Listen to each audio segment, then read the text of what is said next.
యువజన సర్వీసులు మరియు క్రీడా మంత్రిత్వ శాఖ వారు భారత ఉక్కు మనిషి సర్దార్ పటేల్జీ గారి యొక్క 150 సంవత్సరాలైన సందర్భంగా యూనిటీ మార్చ్ అనేది దేశవ్యాప్తంగా ఉన్నటువంటి అన్ని జిల్లా కేంద్రాల్లో నిర్వహించాల్సిందిగా కేంద్ర ప్రభుత్వం ఆదేశాలు ఉండే వారి ఆదేశం మేరకు ఈరోజు గౌరవ జిల్లా కలెక్టర్ గారి ఆధ్వర్యంలో జిల్లాలో ఉన్నటువంటి డిస్ట్రిక్ట్ ఆఫీసర్స్ ముఖ్యంగా ఎస్పీ గారు, జిల్లా విద్యాశాఖ అధికారి,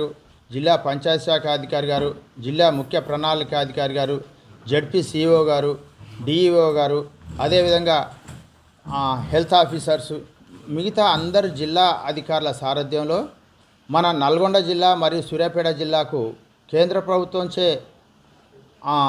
నియమించబడినటువంటి గౌరవ కేసరి సింహ్ జాలా రాజ్యసభ పార్లమెంట్ మెంబర్ గారి సారథ్యంలో వారు మనకు వీడియో కాన్ఫరెన్స్ ద్వారా కేంద్ర ప్రభుత్వం తరఫున ఆదేశాలు ఇవ్వడం జరిగింది. అదేవిధంగా జిల్లా స్పోర్ట్స్ ఆఫీసర్ గారు ఈ కార్యక్రమానికి సమన్వయకర్తగా వ్యవహరిస్తూ ముఖ్యంగా విస్తృత ప్రచారం కల్పించే నిమిత్తం డిపిఆర్ఓ గారిని ఇందులో ఇన్వాల్వేట్ చేయడం జరిగింది. మీరు కూడా మీడియా మిత్రులు, వివిధ పత్రికా ప్రతినిధులకు, అదేవిధంగా ప్రింట్ మీడియా, ఎలక్ట్రానిక్ మీడియా వాళ్ళు కూడా ఇప్పుడు వీడియో కాన్ఫరెన్స్లో హాజరు కావడం జరిగింది. గౌరవ పార్లమెంట్ సభ్యుల వారు ఇచ్చినటువంటి సూచనలు, సలహాలు, అదేవిధంగా విధి విధానాల గురించి వారు వివరించడం జరిగింది. వచ్చే నెల అనగా నవంబర్ 12 లేదా 13వ తారీఖులో జిల్లా కేంద్రంలో గౌరవ జిల్లా కలెక్టర్ గారు, జిల్లా ఎస్పీ గారు, మిగతా డిస్ట్రిక్ట్ ఆఫీసర్లు, అదేవిధంగా ప్రామినెంట్ పర్సన్స్ అనగా రిటైర్డ్ ఐఏఎస్ అధికారులు కావచ్చు, పర్యావరణవేత్తలు కావచ్చు, ప్రజలతో సంబంధం ఉన్నటువంటి రిటైర్డ్ అధికారులు కావచ్చు, సంఘ సేవకులు కావచ్చు, ముఖ్యంగా మీడియా మిత్రులు అందరి సహకారంతో జిల్లా కేంద్రంలో గౌరవ ఎంపీ గారు ఏదైతే మన జిల్లాకు కేటాయిస్తారో ఆ తేదీ నాడు అనగా టెంటేటివ్గా ఇప్పుడైతే నవంబర్ 12, 13వ తారీఖులో పాదయాత్ర నిర్వహించాలనేటటువంటి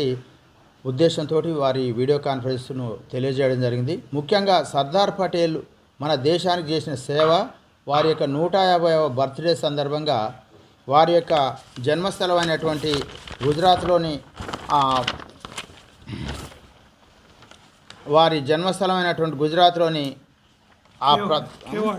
కేవాడ్ నుంచి కరంసాద్ నుంచి వారి యొక్క స్టాట్యూ ఆఫ్ లిబర్టీ అని నర్మదా నది ఒడ్డులో ఉన్నటువంటి కేవాడ్ ప్రాంతం వరకు దేశవ్యాప్తంగా ఉన్నటువంటి ప్రముఖుల చేత పాదయాత్ర నిర్వహించడం జరుగుతుంది. ఆ పాదయాత్ర కంటే ముందు జిల్లా వ్యాప్తంగా కేంద్ర ప్రభుత్వం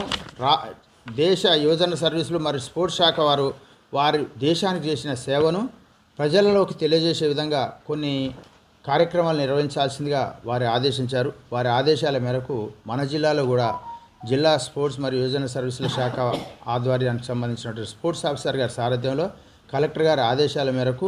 హెల్త్ క్యాంపులు నిర్వహించడం, యోగా క్యాంపులు నిర్వహించడం, అదేవిధంగా వివిధ పాఠశాలలు, కళాశాలలో ఎడ్యుకేషనల్ సెమినార్స్ నిర్వహించడం, ముఖ్యంగా సర్దార్ పటేల్ దేశ జాతీయ సమగ్రతకు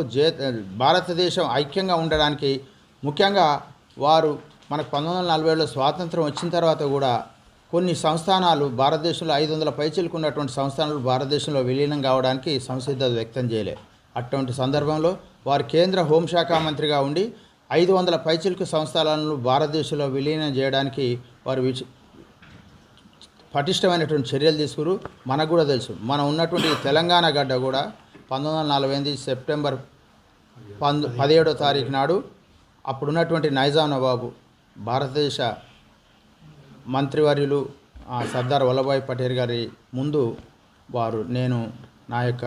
విశాలమైనటువంటి హైదరాబాద్ స్టేట్లను కూడా సమైక్య భారత్లో విలీనం చేస్తా అని చెప్పిండు. మన తెలంగాణకు సర్దార్జీకి ఉన్న సంబంధం ఏంటంటే భారతదేశంలో అత్యంత విశాలమైనటువంటి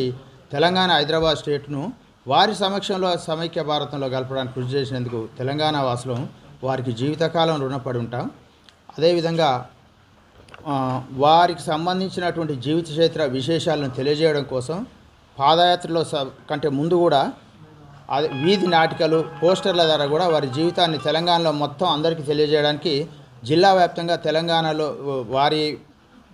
తెలంగాణ భారతదేశంలో విలీనంగా అవసరమైనటువంటి వారి శక్తి ఏ విధంగా కృషి చేసింది అనేది వీధి నాటికల ద్వారా, పోస్టర్ల ద్వారా తెలియజేయడానికి జిల్లా యంత్రాంగం కూడా చర్యలు తీసుకుంటా ఉంది. ముఖ్యంగా మీడియా మిత్రులను కోరేది ఏంటంటే సర్దార్ పటేల్జీ దేశ సమగ్రతకు దేశ ఐక్యతకు ఏ విధంగా కృషి చేసిండు అనేది మీ ద్వారా కూడా విస్తృత ప్రచారం కల్పించాలని కోరుతా ఉన్నాను. Thank you.